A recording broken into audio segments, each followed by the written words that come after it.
Keezhoor DB college journalism വിഭാഗത്തിന്റെ ആഭിമുഖ്യത്തിൽ നടക്കുന്ന ചലച്ചിത്രമേളയ്ക്ക് തിരിതെളിഞ്ഞു.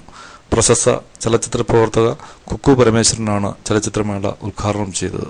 ഇതിന്റെ ദൃശ്യങ്ങളിൽ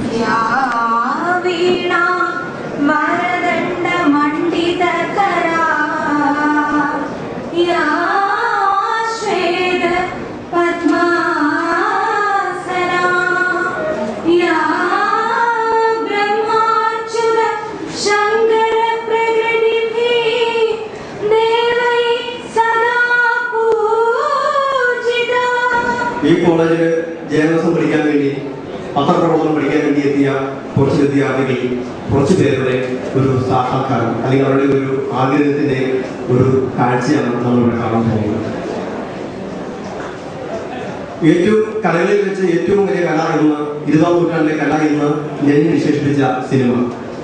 ആ സിനിമയുടെ ഒരു പ്രദർശനം ഏറ്റവും നമ്മൾ കച്ചവട സിനിമകളെക്കാൾ നമ്മൾ കാണുന്ന കച്ചവട സിനിമകളല്ല, നമ്മൾ കാണാൻ മറന്നുപോയ അല്ലെങ്കിൽ കാണാൻ ഒരുപക്ഷെ വിമുഖത കാണിക്കുന്ന അല്ലെങ്കിൽ അപാര പടങ്ങൾ എന്ന് പറയാൻ നമ്മൾ തള്ളിക്കളയുന്ന അത്തരം ചില നല്ല സിനിമകൾ, നമ്മൾ കാണാൻ ആഗ്രഹിക്കുന്ന അല്ലെങ്കിൽ ജീവിതത്തിൽ ഒരിക്കലും ഇനി കാണാൻ അവസരം കിട്ടാതെ പോകുന്ന അത്തരം ചില സിനിമകളുടെ പ്രദർശനമാണ്.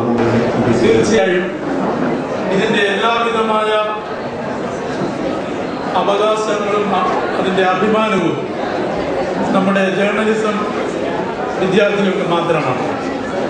പ്രത്യേകിച്ചും ഈ വർഷം ഇവിടെ ജേർണലിസം പഠിക്കുവാനായി എത്തിയിട്ടുള്ള കേരളത്തിൽ നിന്ന് വിവിധ ഭാഗങ്ങളിൽ നിന്ന് എത്തിയിട്ടുള്ള വിദ്യാർത്ഥികൾ ഒട്ടുമുക്കാലും കുട്ടികളും വളരെ പ്രഗത്ഭരും ഇതിനോട് വളരെ താല്പര്യമുള്ളവരും ആണ് എന്നുള്ളത് വളരെ സന്തോഷകരമായ ഒരു കാര്യമാണ്. പ്രീ ഡിഗ്രി കഴിഞ്ഞ് ഞാൻ തിങ്കളാഴ്ച നല്ല ദിവസം എന്ന സിനിമയിലാണ് ആദ്യം അഭിനയിക്കുന്നത്. ആ സിനിമ കഴിഞ്ഞാണ് ഞാൻ മനസ്സിലാക്കിയത് അഭിനയം എല്ലാവർക്കും പറ്റിയ പണിയല്ല, എന്ത് ജോലി ചെയ്താലും അതിനെക്കുറിച്ച് പഠിച്ചിരിക്കണം എന്ന് എൻ്റെ അച്ഛൻ എന്നോട് പറഞ്ഞു. അങ്ങനെ ഞാൻ സ്കൂൾ ഓഫ് ഡ്രാമയിൽ ജോയിൻ ചെയ്തു. നാടകം എൻ്റെ ജീവിതത്തിൽ രണ്ടാമത് വരുന്നതാണ്. സിനിമ ആദ്യം.